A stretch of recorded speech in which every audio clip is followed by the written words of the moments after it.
Hello সবাইকে। ওইদিন মা রাঁধুনি রেডিমিক্স মশলা দিয়ে বানিয়ে ফেলেছিল হালিম। তো প্রথমেই মা গরম পানিতে ডালটাকে ভিজিয়ে রাখছিল, তারপর তেলের মধ্যে পেঁয়াজটাকে ভেজে নিচ্ছিল, আর মাংসের মশলা দিয়ে ম্যারিনেট করে রেখেছিল। তারপর পেঁয়াজটা আস্তে আস্তে করে গোল্ডেন ব্রাউন করে ভেজে নিচ্ছিল।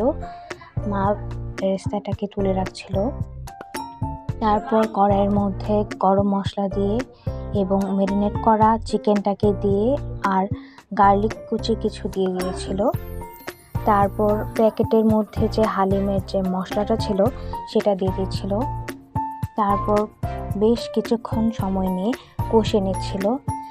আমাদের বাসায় সবাই হালিমটা আবার হাড় সহ মাংস দিয়ে খেতে খুব পছন্দ করে, তাই মা সবসময় হাড় সহ মাংস দিয়েই তৈরি করে।